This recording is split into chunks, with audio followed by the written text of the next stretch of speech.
Track 6, Ruin the Friendship. Ooh. Track 10, Canceled. One song, one fallout, and one of the most unshakable celebrity friendships gone in a single verse. Taylor Swift just revealed the track list for The Life of a Showgirl, and one title is setting the internet on fire: Ruin the Friendship. Fans are convinced it's a diss track aimed at Blake Lively. But the truth? It's messier than you think. What do you think? Is Taylor finally calling out Blake? Drop your wildest theory in the comments and stick around, because the full timeline of betrayal, subpoenas, and silence might change everything you thought you knew about Taylor Swift's inner circle. They were Hollywood's most wholesome duo, Blake Lively and Taylor Swift, a friendship that started in 2014 and quickly became iconic. Blake called Taylor her sister. Taylor featured Blake's daughter James's voice in her 2017 track, Gorgeous. She even name-dropped Blake and Ryan Reynolds' other kids, Betty and Inez. In Folklore, girls' nights out, Super Bowl parties, Swifties embraced Blake as one of their own. For a while, she was front and center during Taylor's relationship with Travis Kelce, even attending games. But that tight bond, it didn't just fade, it got dragged into a courtroom.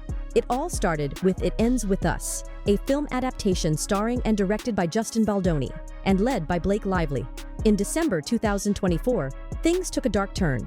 Blake filed a lawsuit accusing Baldoni of sexual harassment and launching a smear campaign to destroy her reputation. Baldoni hit back with a $400 million defamation countersuit. And somewhere in that legal storm, Taylor Swift's name got dragged in.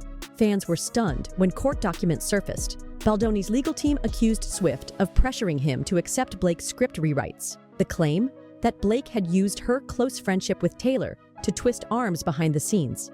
The backlash was instant. Swift's team clapped back. Taylor Swift never set foot on the set of this movie. She had no creative input, she never saw an edit, didn't cast it, didn't score it, and was touring the world during 2023 and 2024. The only connection? Taylor had licensed her song My Tears Ricochet for the film. That's it. But for Baldoni's team, it was enough to file a subpoena. Things escalated fast. In May, Baldoni's lawyers told the judge they had evidence Blake threatened to release private texts with Taylor Swift, unless Taylor publicly supported her. The allegation was explosive, a supposed betrayal of trust between two A-listers. Blake's attorney, Mike Gottlieb, called the claim categorically false, but the damage was done. Suddenly, Swift was no longer just a bystander in a messy legal battle. She was being framed as a pawn. In what many saw as a desperate move, Baldoni's camp subpoenaed Taylor. Swift's team called it what it was: a PR stunt. This subpoena is designed to use Taylor Swift's name to draw public interest through tabloid clickbait, not to uncover facts. Though the subpoena was dropped, the betrayal lingered. According to insiders, Taylor felt blindsided and exploited.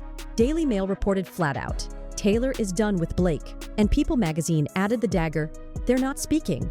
When Taylor Swift dropped the track list for her 12th studio album, The Life of a Showgirl, fans weren't just excited, they were on high alert. Swifties know that every song title is a breadcrumb, every lyric a loaded clue. But this time, it wasn't a breakup ballad or coded romance they noticed. It was track number 6, Ruin the Friendship. Instantly, the Swiftie sleuths took over the internet. Within hours, Reddit threads, TikTok reactions, and Twitter theories all pointed in the same direction. Blake Lively. Why? The timing was too perfect, the title too pointed, and the silence between the two former best friends deafening. But it didn't stop there. Other fans started dissecting the entire track list. Some noted track number 10, titled Canceled, which seemed suspiciously like a nod to internet backlash, or even Blake's public fallout with Justin Baldoni. On X, formerly Twitter, the theories snowballed. One post with over 10,000 impressions read, "Who else thinks Ruin the Friendship and Canceled are about Blake Lively?" Even Brazilian TV host Didi Effie jumped in, tweeting, "I am certain that Ruin the Friendship on Taylor Swift's new album is about Blake Lively." Then came Billy Bush, host of Hot Mics. On his podcast, he didn't hold back. "I do think she'll shade Blake Lively on the album. Why? Because Blake's an ex. And Taylor always talks about her exes. She's an ex-bestie now." Fans began to link possible lyrics to real-life moments. They speculated about a line referencing text messages turned weapons, likely a nod to the alleged threat that Blake would leak private conversations. Others imagined lyrics about betrayal, manipulation, and being caught in a storm that wasn't hers. But beyond the speculation, what made Ruin the Friendship hit so hard was the history. This wasn't just another industry acquaintance. Blake and Taylor had shared holidays, inside jokes, even family ties. So for Swift to name a track with that title, whether or not it directly references Blake, felt like a warning shot. A line drawn in eyeliner across a shattered friendship. And while Swift has never publicly confirmed the subject of any song, her silence only adds to the mystique. No denial, no clarification, just the promise of lyrics that millions will analyze for hidden messages. Because with Taylor Swift, if it's on the track list, it's never meaningless. And Ruin the Friendship? That sounds like a deliberate message, even if it's whispered in melody. Here's where the story takes a confusing and kind of genius turn. According to Taylor herself, The Life of a Showgirl was written during the European leg of the Eras Tour between May and August of 2024. She explained on the New Heights podcast that the album was her creative outlet during long travel stretches and off days between concerts. She said, "I'd do 3 shows in a row, then fly to Sweden, write, record, then fly back. I was physically exhausted, but mentally I was so excited to be creating." Sounds intense, but here's the thing. Blake Lively's legal war with Justin Baldoni didn't explode until December 2024. The lawsuit, the countersuit, the alleged text threats, and Taylor's own subpoena. All of that happened after the album was supposedly written. So if Ruin the Friendship was penned before Taylor even knew she'd be dragged into a courtroom circus, how could it possibly be about Blake? That's the question that split the fandom in half. Some say the timeline debunks the Blake theory entirely, that the track must be about someone else, maybe Carly Kloss, Olivia Rodrigo, or even a fictionalized story. Others of the Ride or Die Swifties believe Taylor saw it coming. That cracks in the friendship were already showing by spring.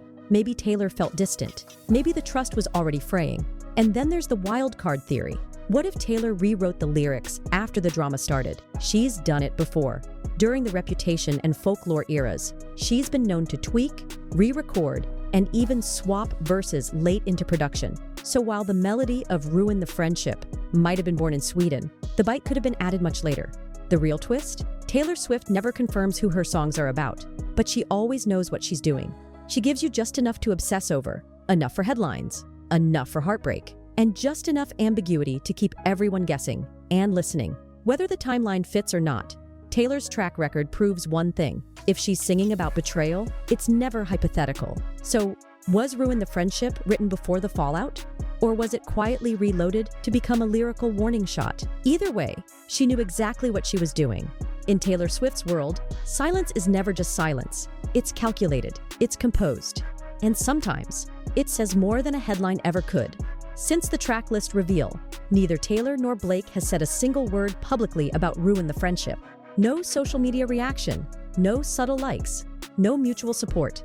And for two women who used to be all over each other's timelines, that silence is thunderous. Let's rewind. Blake was once a staple in Taylor's orbit, appearing at Eras Tour shows, sitting beside her at NFL games, cheering her on through relationships and rebrands. They weren't just celebrity friends, they were chosen family. Taylor even became godmother to Blake and Ryan Reynolds' daughter. These weren't red carpet acquaintances, they were ride or dies. And yet now, radio silence. Multiple sources confirmed the freeze-out.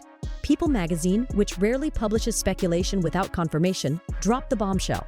Taylor and Blake aren't speaking. Insiders added that Taylor was really hurt after being dragged into Blake's legal disaster. At first, there was hope. A source claimed they were taking space, not no longer friends. But by June, even that optimism faded. Another source said they were working toward being on good terms, but the friendship isn't the same as it was before. And then came Taylor's quote. During her New Heights podcast appearance with Travis and Jason Kelce, she didn't name names. She didn't have to. While talking about media storms and internet drama, Taylor calmly said, "It can have my name in the headline and still be none of my business. People might be out here doing too much.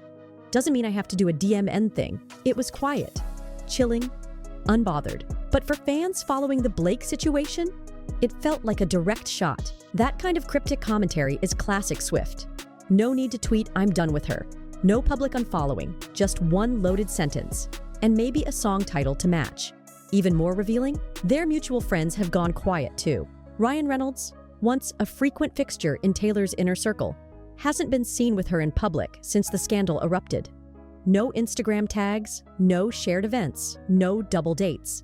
Just distance. And in Swift's universe, when you're cut off, you're cut off. Let's not forget.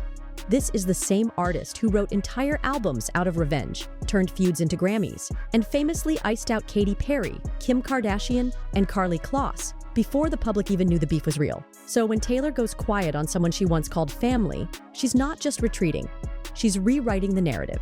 In silence. To fans, this isn't just a rift, it's the end of an era, one of pop culture's most beloved friendships. Reduced to a song title, a cold quote, and a deafening lack of eye contact. Whether or not Ruin the Friendship is explicitly about Blake Lively, the aftermath of that track's reveal has already made one thing crystal clear. The friendship has already been ruined. Turns out, even the idea of upsetting Swift's fans scared Baldoni's legal team.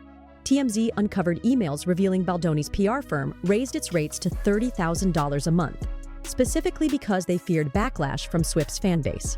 One exec wrote, "There's a real risk Blake might activate Taylor's fans. That's a major concern. Just the threat of being named in a Swift song? That was enough to shake an entire legal team." Once upon a time, Taylor Swift and Blake Lively were the gold standard of celebrity friendship, not a marketing stunt, not a passing photo op, but an actual decade-long connection, full of private dinners, family trips, Instagram tributes, and even shared music. They were the kind of best friends who showed up for each other in the ways that mattered. Taylor didn't just write about Blake's kids, she made one of them part of her art. Blake didn't just attend concerts, she was there during heartbreaks, rebrands, and rebirths, eras, quite literally. But now, that era is over. No public fallout, no deleted posts, no cryptic apology videos. Just one thing: distance.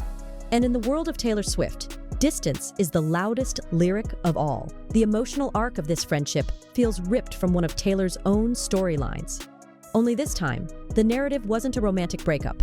It was something quieter, more painful, a friendship breakup, one that fans can see written in song titles, courtroom documents, and the spaces where two friends used to exist together. Think about it. From the outside, it looks like a silent drift. From the inside, it may have felt like a betrayal. And from Taylor's perspective, it's something she may have turned into poetry, as she always does. We may never get an official confirmation. That's not her style. But we will get lyrics. We'll get metaphors, fragments, and references that hurt more the closer you were to the truth.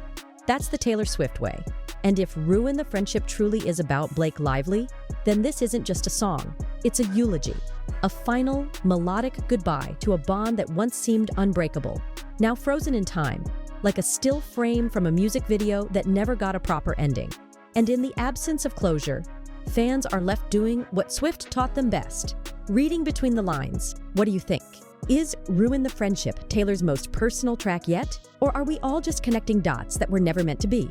Drop your theory in the comments and let us know. Do you think this friendship can be saved? Or has it already been immortalized in heartbreak? If you liked this breakdown, give it a thumbs up, hit subscribe, and stick around, because the next chapter in Taylor's story is always one lyric away.